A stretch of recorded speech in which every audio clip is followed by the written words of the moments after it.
Kita beralih ke informasi lain, saudara. Pasca banjir melanda ibu kota Jakarta beberapa waktu lalu menyisakan berbagai persoalan lainnya. Di antaranya sampah yang menumpuk yang hingga kini belum juga dibersihkan. Ya, seperti sampah yang menumpuk di kawasan Pejaten Timur, Jakarta Selatan yang belum juga dibersihkan. Informasi selengkapnya akan dilaporkan oleh rekan kami Ahmad Rifki Baihaqi. Silakan Rifki dengan laporannya. Ya, Ishakan dan Tiara, saat ini saya berada di Kampung Lubang yang berada tepatnya di Jalan Pegadegan Timur 1, Kelurahan Pegadegan, Jakarta Selatan. Ini merupakan salah satu kampung yang mengalami dampak banjir awal Januari, termasuk yang paling parah jika dibandingkan dengan kampung-kampung lain di wilayah Jakarta. Dan saat ini kondisinya sejumlah petugas PPSU, lurah hingga warga masih membersihkan sejumlah jalan-jalan di wilayah kampung. Kampung ini memang cukup unik karena bentuknya berlubang dan sejumlah air juga masuk dari setiap sisi di kampung ini hingga mengakibatkan meluapnya air di wilayah sini cukup parah. Dan saat ini warga juga masih membersihkan sejumlah peralatannya karena tingkat gambarnya masih cukup. Tingkat kebanjirannya atau tingkat kedalamannya masih lama jika dibandingkan dengan kampung-kampung lain. Ini baru surut sekitar lusa kemarin, dan saat ini saya telah bersama Lurah Pegadegan, Bapak Azari. Bapak Azari, mungkin Bapak bisa menceritakan bagaimana kondisi saat ini warga dan kampung Lubang ini, Pak. Oke, terima kasih. Di hari ke-8 musibah banjir yang menimpa di RW 01 dan RW 02 Kelurahan Pegadegan.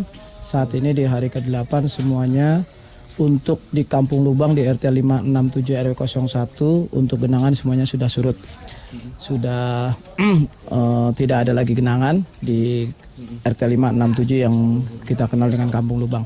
Adapun saat ini kegiatan yang masih kita laksanakan adalah menindaklanjuti instruksi Pak Gubernur terkait dengan kerja bakti akbar. Kita melibatkan berbagai unsur stakeholder masyarakat, baik dari SKPD, kemudian dari PPSU, dari 7 kecamatan yang ada di Jakarta Selatan. Kita sama-sama bergotong royong membersihkan lumpur yang ada dan sampah yang ada. Dan saat ini untuk titik-titik sampah saat ini sudah bersih total, hanya tinggal pembersihan sisa-sisa lumpur saja yang ada. Dan ini juga bersamaan dengan warga masyarakat yang hari ini mulai membersihkan alat-alat rumah tangganya yang terendam lumpur pada saat kejadian banjir kemarin. Pak, di hari ke-8 berarti kesulitan apa yang sedang dialami baik dari petugas yang membersihkan ataupun dari warga, Pak? Memang dalam beberapa hari terakhir ini ketika kita melaksanakan pembersihan, kesulitan yang kita alami adalah karena ini merupakan lokasi ataupun wilayah yang terdampak cukup berat ya, karena ini posisi secara geografis dia adalah lubang seperti cekungan, dan karena dia bersifat seperti cekungan maka air ini tertampung di dalam cekungan tersebut, dan ini kita laksanakan penyedotan secara maksimal melalui rumah pompa yang ada di Jalan Pegadegan Timur 1, di mana berfungsi dengan baik. Rumah pompa ini ada 2 pompa memang yang kita gunakan, yaitu yang berkapasitas 500 dan yang berkapasitas 250. Dan alhamdulillah ini sudah surut seluruhnya. Adapun untuk kesulitan yang kami hadapi, kendala adalah karena lokasinya yang cukup padat, terus kemudian gang-gang kecil dan bersifat cekungan, maka ketika kita mengangkat sampah dan lumpur, kita harus berestafet untuk diangkat dulu sampah maupun lumpur-lumpur yang ada yang ditumpuk di lokasi-lokasi yang sudah kita tentukan untuk kita angkat estafet secara bersama-sama ke Jalan Pegadegan Timur 1. Nah, setelah tertumpuk semua di sana baru diangkat oleh mobil yang disediakan oleh Dinas Lingkungan Hidup. Kendalanya hanya itu saja.